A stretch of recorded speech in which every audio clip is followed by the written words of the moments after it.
Ал енді бүгін кеттік. Бүгін мен қараған компаниялар, мен бүгін Coin'ді қарадым, Тесланы қарадым и және Palantir'ді қарадым. Әдеттегідей Coin компаниясы бүгін лонг позиция берді. Бізде 218-ден қазір қайтып жатыр. Ең бірінші сабақты прям мұқият тыңдап, мұқият не істеңіздерші, вот особенно лонг кірсем шорт болып кетеді деген қыздар. Прям все выключите, сосын андай ыдыс жуып жүріп, тамақ істеп жүріп, сабақ тыңдаудың қажеті жоқ. Прям все выключите и прям слово записывайте. Ең бірінші анализді біз бастаймыз сіздермен месячный графикте. Месячный графиктен қандай картинаны көріп жатырмын? Месячный графикте жалпы Coin компаниясының қазір бізде құлап жатқандығын көруге болады. Қай жерге дейін Coin компаниясы құлаған? Осы айда бізде 204-ке дейін құлаған. Енді қарайтын болсақ, бізде 204 деген баға, міне қарасаңыздар, 204 деген баға зеркальный уровень жасап отырған баға. То есть 205 даже, я? 205 минимумына мына жерде 3 рет лимит тастаған, мына жерде зеркалить еткен, мына жерде зеркалить еткен, и қайтадан сол бағаға келіп отыр. Это у нас ключевая цена. То есть сіздерде мысалы помидор сатып жатсыздар, килограммы 200 теңгеден шамасында, я, 200 теңге это средняя цена. Если помидорыңыз азайып, спрос көбейіп кетсе, сіз оны қымбаттатып жібересіз. Помидорыңыз, наоборот, көп болып сата алмай жатсаңыз, арзандатасыз. Жалпы нарықтың бағасы 200 теңге, например, я, за килограмм. Сол сияқты да Coin компаниясы үшін 205 деген баға орта зеркальный бағасы. То есть келді, құлады, отказалды, бұзып кетті, құлап кетті, келді, қайтадан сол бағаға келіп тіреліп жатыр. То есть уже сегодня логично понимать, 205 это у нас фиксированная хорошая цена. 205-тен отказался, скорее всего, маркет өседі. Қай жерге дейін өсіп беруі мүмкін? Шамамен енді қазір анализ барынша көрсетемін. Так, енді қарайтын болсақ. Самое главное, сначала я прорисовала 205-ті. Иду дальше. Бір айлықтан кейін неделяға қоямын. Енді қараңыздар, неделяның графигінде баға бізде үлкен паранормальный свечаның бойымен құлап жатыр. Қазір баға бізде осының бойымен құлап жатыр. И 205-ті недельный графикте қарайтын болсам, то же самое зеркалит. Мықты уровендарды, мен қарасаңыздар, зеркалит. Бізде деңгейлердің мықтылары ол зеркальный уровень и излом, ең мықтылары. Деңгейді біз всегда 3 соприкосновениямен, 3 мықты отработкамен қараймыз, я. Первая отработка может быть случайно. Вторая отработка – это совпадение. Третья отработка – это у нас закономерность. И қарайтын болсақ, бізде 205 деген бағасына дейін келіп, 205-тен отказ алып кетуі мүмкін. 205-ті бұзып кететін болса, мына паранормальный свечаның бойымен тіпті 177-ге дейін құлап кету ықтималдылығы бар екендігін байқауға болады. То есть 205 біз үшін өте маңызды баға. Нефкаға қоям. Бір күндік таймфреймге қоям. Енді қараңыздар, бір күндік таймфреймге қойған кезде біздің жалпы анализіміз басталады, я.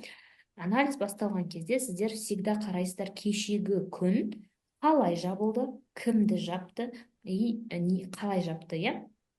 То есть кеше бізде 25 февраль күні фитиль төменнен жабылды. На фитильдің төменнен жабылғандығы бізде говорит на то, что модель на лонг позицию усиливает. То есть фитиль астынан болатын болса, ол лонгқа көбірек сигнал бола алады, ал фитиль мысалы үстінен болатын болса, ол бізге шорт позицияға сигналы мықтырақ болады. Значит, бізде 205 мықты уровень. Значит, 205 мықты уровень. 205-ке дейін құлап келді, отказ алды, фитиль тастады. Бірінші момент, модель на лонг позицию усиливает. Енді біз қараймыз, кешегі күн қалай жабылды, жабылу баға. Так как бізде баға қызыл свечамен жабылғандықтан, бізде болады закрытие 212.49, я? Енді қараңыздар, 212.49-да баға жабылды, левый ближний алгоритм бойынша. Левый ближний, ол бізде жабылу бағасы қиып өткен алғашқы свеча. То есть, мына жерде мысалы мынау күн болатын болса, левый ближний осы баға қиып өткен мына жақтағы бірінші свечка болады, я. Енді қараймыз. Цена закрытия қиып өткен бірінші свеча, ол менде мынау болып отыр. Вот она. Қиып өткен свечка мынау болып отыр. Значит, бізде осы территорияның аумағында қозғалыс жүреді деген сөз. То есть, міне қиып өткен свечка мынау, осының бойымен 220-ға дейін өсуі мүмкін, осының бойымен 209-ға дейін құлауы мүмкін. Енді қараймыз, қиып өткен свечаның максимумы бізде 220-ны құрайды, и оның минимумы бізде сіздермен 209-ды құрайды. То есть, бұл жердегі логика қалай жұмыс жасайды? Цена закрытия қиып өткен свечаның мына максимумы 220-дан ожидаем шорт, 209-дан ожидаем лонг. То есть, бізде баға қалай жүреді? Лонг позицияға кіру үшін сіздер төменнен сатып алып, жоғарысынан сатасыздар, я? Ал шортқа кіру үшін жоғарысынан сделка ашасыздар төменге қарай, я? И всегда смотрим на движение, направление. Қараймыз, бағаның жабылу бағасы қиып өткен алғашқы свеча левый ближний. Бұл сіздің территорияларыңыз. Например, сіз Қазақстан территориясында жүрсеңіз, сіз там бара аласыз Ақтауға, Алматыға, Астанаға, я? Сіз мына территорияда жүріп, Қырғызстанға, Өзбекстанға өтіп кете алмайсыз, я? Сол сияқты бұл жерде мынау сіздің территорияңыз. Когда мынау мына территория 220-дан шығады, ол уже мына территорияға кіреді да, ол өсуі мүмкін 23.91-ге дейін. То есть, мына жерде ол Қазақстан территориясынан шығады, Өзбекстан территориясына кіреді деген сияқты қарапайым мысалда қарайтын болсақ. То есть, қараймыз, цена закрытия қиып өткен свеча левый ближний. Левый ближний максимум 220, левый ближний минимум 209. 209-дан ожидаем лонг, 220-дан ожидаем шорт. Бүйтіп көтеріліп келіп, мынаның территориясына бүйтіп артқа қарай қайтады. Немесе мына жерге дейін құлап, мынаның үстінен жоғары қарай көтеріледі. Только если 220-ны толық бұзып кетсе, маркет ары қарай өседі, только если 209-ды толық бұзып кетсе, маркет ары қарай құлайды. Так, енді ары қарай кеттік, я? То есть, бұл жерде, қараңыздар, цена закрытия төменде, қиып өткен бағасы мынау, я? Соответственно, біз оның төменгі жағын қараймыз.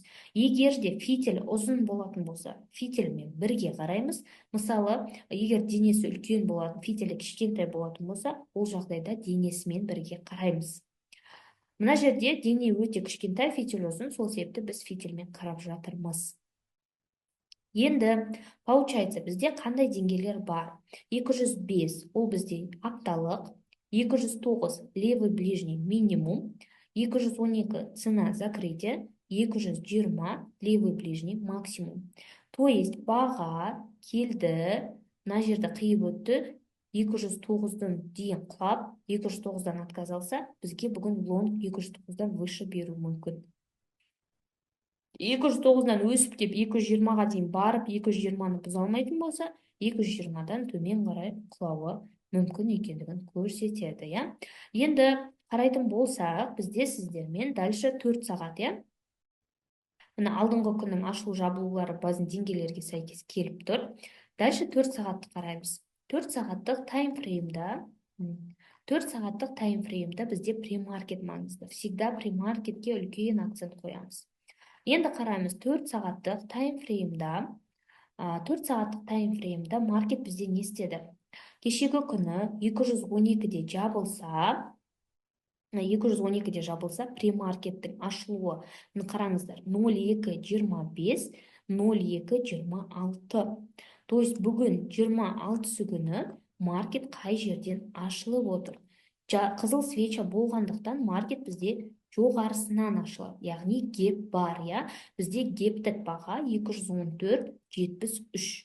То есть, бұл гептік баға бізге премаркеттегі кезінің өзінде 205-тен кешегі күні отказды алып, премаркетте левый ближний 209-ның үстінде жүргендігін көрсетіп отыр. Значит, 209-дан ол, мысалы 209-ның үстінде премаркет кезінде жүрма, левый ближнийдің бойымен, значит, ол бүгін өсіп беруі мүмкін, қай жерге дейін? 220-ға дейін өсіп беруі мүмкін екендігін көрсетіп отыр, я? Енді ары қарай қараймыз. Бізде бір күндік левый ближний бар, және 4 сағаттық левый ближний бар, иә? 4 сағаттық левый ближний ол всегда осында үлкен свечалар болады, обычно. Енді қараймыз. Бізде 4 сағаттағы екінші свечаның бағасы, иә? Екінші свеча бізде шамамен гептің айналасында жүрді. Енді осы гептік жаңа 4 сағаттық движение, иә, всегда маркеттің алдында анализ жасаған кезде сіздер соңғы премаркеттегі свечалардың қозғалысына мән бересіздер. Қозғалыс қай территорияда жүр, қай аумақта қозғалыс жүр екендігіне мән бересіздер. Қараймыз, бізде свечаның қозғалысы қай аумақта жүр. Мына свечаның территориясында жүр, иә? Яғни ол мына бір свечаның аумағында жүр. Мән беріп қарайтын болсақ, 209, 220, иә, мына жерде мына бүйтіп жылжытып қойсақ болады денесіне. 209, 220. Бір күндік левый ближнийға сәйкес келіп тұр ма? Сәйкес келіп тұр. 4 сағаттағы бағыты үлкен осындай паранормальный свечаның бойымен жүр. То есть всегда бізде бір бағытпен жүреді, да? Мысалы үшін мынау бір аумақ. Мына жақта мысалы мынау бір аумақ. Мына жерде мысалы мынау бір аумақ. Мынау, например, бір аумақ. Мынау мысалы бір аумақ деген сияқты, да? То есть үлкен, мынадай майда свечаның границасымен жүрмейді, үлкен свечаның границасымен жүреді маркет. Енді қарайтын болса, мына жерде қараңыздар, бізде деңгейлер сызып тұр. 20, 14, 12, 9, 5. 205, иә? Значит, бізде қарайтын болса, лонговый зона төмен жақта, иә? Шортовый зона жоғары жақта. Төменгі зона, мен бүгін сигнал каналға не бердім ғой, 209, 205-тен лонг позиция қараймыз, 14, жағы 16-ға дейін, 15-ке дейінгі деп кажется. То есть 209, 205 бізде лонговый зона. Почему? Потому что 205 бізде неделялық графикте откат жасаған мықты уровень, 209 ол бізде бір күндік таймфреймді және бір 4 сағаттық таймфреймді левый ближнийдің аумағын көрсетті. То есть баға былайынан құлап келіп, на территориядан отказ алатын болса, 209-дан выше өседі. Қай жерге дейін өсіп бере алады? 20-ға дейін баруы мүмкін. Енді ол жерде 20-ға дейін, бірден 9-дан маған дейін $10 өспейді. Білесіздер, уровеньмен өседі, иә? То есть бірінші 12-ге дейін өседі, 14-ге дейін өседі, 14-тен кейін мысалы мына жерде 17-ге дейін өседі. Маркеттегі хай бағасы. 17-ні бұзып жатса, дальше 20-ға дейін өсіп бере алады. Енді қараймыз. Точка входа, жаңа айтып атқан, мысалы, деңгейлерді сызып алдық, түсінікті болды деп ойлаймын, иә? 209, мына жерде қараңыздар, 207 деген баға бар. То есть ол 205-ке жетпей, 207 мына фитильден отказ алып өсуі мүмкін. Значит, біз лонгты қараймыз қай бағалардан? 209-дан, 207-ден, 205-тен. Шортты қай бағадан қараймыз? 217-ден, 220-дан, или шорт позицияны қараймыз біз сіздермен 222 мына фитильдің бойымен. Енді осы деңгейлердің мықтылығына мән берейік, иә? То есть бұған біз всегда 3 түрлі подтверждение қараймыз.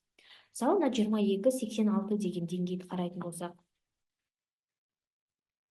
26-86 мықты излом, паранормальный, излом, зеркальдеп тұр. Көрдіңіздер ма? Яғни мына деңгейді сіздер үш түрлі принциппен тексеріп шығасыздар. Жаңағы ол или зеркальный болу керек, мысалы 20 ол мықты психологиялық уровень, либо ол мықты излом жасау керек. Үш жағы критерий бойынша, то есть үш деңгейдің мықтылығына үш түрлі акцент қою арқылы сіздер деңгейлеріңізді тексересіздер. Ал енді точка входаға келетін болса, 5 минуттық графикке қоямын. 5 минуттық графикке қойдым, бүгінгі маркеттегі қозғалысты күтемін, қараңыздар. Енді қарайық, біз деңгейлердің барлығын сызып алдық. Маңызды бағалар 209, маңызды бағалар бізде 17 и 20. Біз сіздермен 17-20-дан шорт көре аламыз, 209, 207 немесе 205-ден лонг көре аламыз деп анализ жасап алдық, иә? Енді дальше кеттік. Нақты точка входа анықтау үшін сіздер премаркеттің уақытындағы соңғы 5 минуттың аумағына қарайсыздар. То есть у вас, да, есть классный анализ, да, что вы қазір 209-дан вышел лонг, 205-тен вышел лонг күтесіздер, 17 немесе 20-дан шорт күтесіздер деген сіздерде анализ бар, иә. Енді қарайтын болсақ, сіздерде премаркеттің соңғы жаңағы аумағында 5 минуттығында бізде мықты акулалар өз іздерін қалтырады. То есть представьте, что мына жақ жоқ деп, иә. Қараймыз, мына жерде лимит тастап тұр. Қай жерде тастап тұр? Хай баға 212.65, хай баға 212.63, 212.70. Мынау четкий уровень жасап тұрған жоқ. Бұл жерде ол бізге прям цент в цент, копейка в копейка ұратындай болуы қажет. 5 минутта жоқ па? 1 минуттықты қараймыз. 1 минуттығында қара, 1 минутта қараңыздар. Соңғы аумақтарды қарайтын болсақ, міне лимит тастап тұр. Лоу баға 12, лоу баға 12, лоу баға 12, лоу баға 12. Аж 5 рет 212-ні басқан. Яғни бұл жерде лимитный ордер бар екендігін бізге көрсетіп отыр, иә.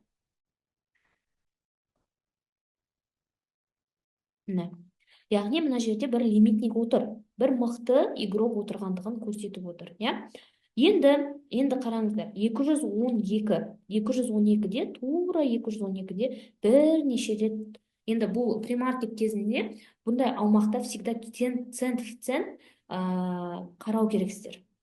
Бұл жерде жаңа не пойдет так, что 209 бүтін бір нәрсе, 209 бүтін 69, 209 бүтін 70, так не пойдет. Цент в цент қарау керек. Енді қарадым мен, получается, 212-де менде мықты лимитник отыр. 5 минуттық таймфреймге қоямын.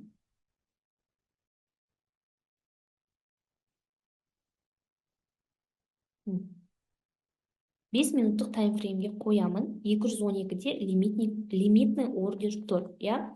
Дальше қарайым. Мына жақта 212. Яғни, мысалы, бізде қараңыздар, анализ тұр, иә, что мен 209-дан выше лонг қараймын, ли 205, 207-ден выше лонг қараймын деген анализ тұр. Бұл бірінші подтверждение сіздерге. Лонгқа, иә. Одан кейінгі подтверждение премаркеттің лимитный ордерлары, лимитниктары. Яғни, мен 209-ның тұсынан сделкаға кіруге қорықсам, мен сенімді түрде сделкаға қай жерден кірем? 212-ден жоғары кірем. Себебі премаркет кезінде менде лимитный ордерлардың ізі бар. Бұл аралықта, мысалы, маркет ашылды, иә? Маркет ашылды. Алғашқы 1 минуттық графикте 1, 2, 3, 4, 5 свеча біз бақылаймыз. 5 минутта, алғашқы 5 минутта сделкаға кірудің қажеті жоқ. Енді қараңыздар, маркет ашылды, құлады. Қай жерге дейін? 210-ға дейін құлады, өсіп кетті. 213-ге дейін. Қайтадан көтерілді да, қайтадан құлады, қайтадан. И оның барлығы, байқасаңыздар, 212 лимитный бағаның үстінде жүр.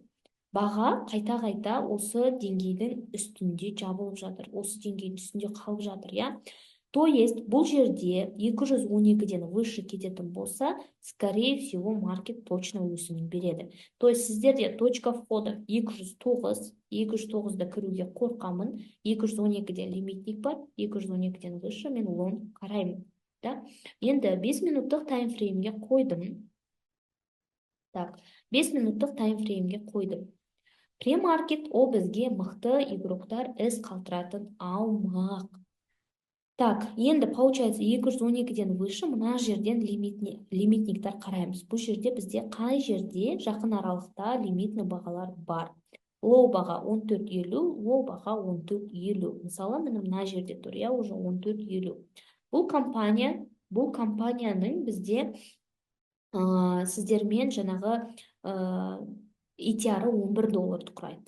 То есть 9-дан бастап өсетін болса, ол $11 шамасымен өсіп бере алады. $11 деген шамамен 220-ға дейін баруы мүмкін деген сөз, иә. Енді қараймын. Бұл жерде 5 минуттық графикте, сделкаға 5 минутта кіреміз. 5 минуттық графикте лимитный ордер бізде тұр 212-де, 209 лонг позиция күтетін аумақ, баға алғашқы 5 минутта 12-нің үстінде жабылды.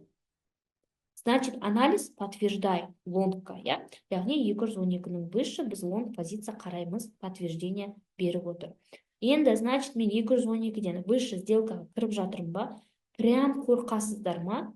Келесі лимитниктер шығып кетіңіздер 14-тен. 14-тен кейін ол қай жерге дейін баруы мүмкін? Ол мына ұзын фитильге дейін баруы мүмкін. 216.51-ге дейін. То есть мына жерге дейін ұстап отыруға қорқасыз ба? Премаркеттегі лимитный бағаларға дейін ұстап шығып кетуге болады. Мына жерде хай баға 16.45, хай баға 16.50. Шамамен мына фитиль, ұзын фитильға дейін барып, осы жерден сделкаңызды жапсаңыз болады. То есть мен 12-ден, мысалы 12-нің үстінде жабылды маркет, я, келесі свеча 12-нің үстінен ашылды ма? Вот она ваша точка входа на лонг позицию. Лонг позицияға кіріп жатырмын, мен стоп-лоссымды қай жерге қоям? Стоп-лоссымды 209-дің үстіне қоям. 209 ол бізде лонг позиция күтетін аумақ, я? Енді получается 209-ға қоймасаңыз да, хотя бы кіріп отқан свечкаңыздың астына қоясыз 210-ға. Дальше получается 212-ден кірдіңіз, профит 14, 14-тен кейін 16, 16-дан кейін ол бізде уже соответственно 18, я, шамамен $2 қосылады, енді 17-де бізде уже шартовый зонаның аумағы тұр. Қарасаңыздар 17-ге дейін без проблем өсіп келді, 17-ден артқа қарай қайтып бастады.